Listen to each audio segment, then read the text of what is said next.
নমস্কার সাথী, তোমরা সকলে ভালো আছো তো?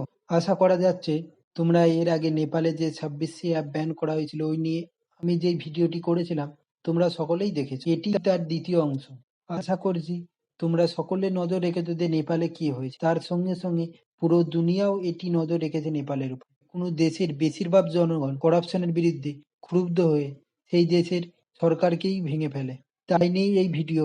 নেপালের জনগণ এতটাই ক্ষুব্ধ হয়ে যায় যে নেপালে পার্লামেন্ট, সুপ্রিম কোর্ট সহ বিভিন্ন নেতা মন্ত্রীর বাড়ি ঘর তারা ছাড়েনি, পুড়িয়ে ভেঙে ছারখার করে দেয়। অন্য দিকে দেখলে দেখা যাবে না এটা একটি জিও পলিটিক্যাল গেম, তা নিয়ে বিভিন্ন পত্রপত্রিকা আর্টিকেলে লিখে। ইতিমধ্যেই নেপালে পিএম কেপি শর্মা ওলি তার পদ থেকে রিজাইন দিয়ে দেয়। নেপালে ইতিহাস দেখলে দেখা যাবে 2008 সালের আগে নেপালে মোনার্কি সিস্টেম চলছে, অর্থাৎ নেপালে রাজরাজাদের শাসন চলছে। 2008 সালে নেপালের জনগণ প্রথম ডেমোক্রেসির জন্য ডিমান্ড করে। 2015 সালে নেপাল একটি ফুললি ডেমোক্রেটিক কান্ট্রি হিসাবে যুক্ত হয়। কেন এমন ঘটনা ঘটলো তা দেখলে দেখা যাবে 2023 সালে নেপাল গভর্নমেন্ট একটি আইটি রুল নিয়ে আছে, যেখানে বলা হয় যে কোনো অনলাইন প্ল্যাটফর্মকে নেপালে কাজ করতে হলে ওই প্ল্যাটফর্মকে নেপালে রেজিস্ট্রেশন করতে হবে এবং নেপালে একটি ডিভিয়ান অফিসার নিয়োগও করতে হবে। বিভিন্ন বড় বড় অনলাইন কোম্পানিগুলো নেপাল সরকারের এই প্রস্তাব না মানার ফলে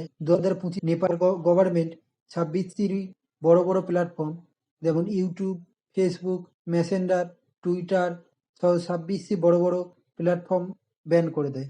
এর ফলে জেন্দিক পপুলেশন, অর্থাৎ জেন্দিক পপুলেশন কাদের বলবো, যাদের বয়স 18 থেকে 27 বছরের মধ্যে, যাদের ডেট অফ বার্থ 1997 থেকে 2002 এইরকম মধ্যে, তাদেরকেই জেন্দিক পপুলেশন বলবো। তারা খুব ক্ষুব্ধ হয়ে যায়, অর্থাৎ তারা এতটাই বিভ্রান্ত হয়ে যায় যে যারা নেপাল সরকারের বিরুদ্ধে প্রোটেস্ট করতে শুরু করে। দেখা যাচ্ছে নেপালের পপুলেশনের 15 থেকে 40 বয়সের পপুলেশন প্রায় 43% এই প্রোটেস্টের মধ্যে যোগদান করেছে। এর ফলে এই প্রোটেস্ট এতটাই ভয়াবহ আকার ধারণ করে যে নেপালের পিএম কেপি শর্মা ওলিকে রিজাইন দিয়ে দিতে হয় এবং নেপালের প্রেসিডেন্টকেও পর্যন্ত রিজাইন দিতে। এর ফলে বলা হয় নেপালে একটি ইন্টারিম বেসিকের সরকার তৈরি হবে। এই প্রোটেস্টের ফলে 26টি অ্যাপের উপরে থেকে ব্যান তুলে নেওয়া হয়, যার ফলে এই অ্যাপগুলি আবার পূর্বের মতন কাজ করতে শুরু করে। নেপাল সম্পর্কে কিছু সংক্ষিপ্ত বিবরণ। নেপালের ক্যাপিটাল হচ্ছে কাঠমান্ডু। নেপালের ন্যাশনাল স্পোর্টস বললে আমরা জানবো ভলিবল। ন্যাশনাল এলিমেন্ট নেপালের হচ্ছে কাউ। নেপালের কারেন্সি হচ্ছে নেপালি রুপি। নেপালে যদি দেখা যায় একমাত্র সার্কের হেডকোয়ার্টার নেপালে অবস্থিত। নেপালের অফিসিয়াল ল্যাঙ্গুয়েজ হচ্ছে নেপালি ভাষা। নেপাল থেকেই উৎপত্তি কোশিলিবার,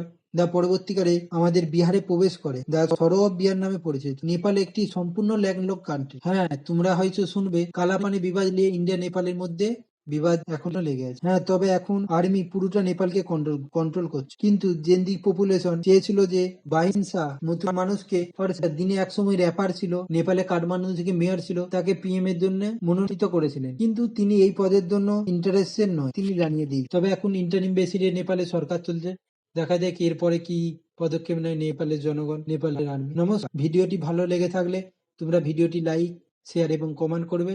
আমার চ্যানেলকে সাবস্ক্রাইব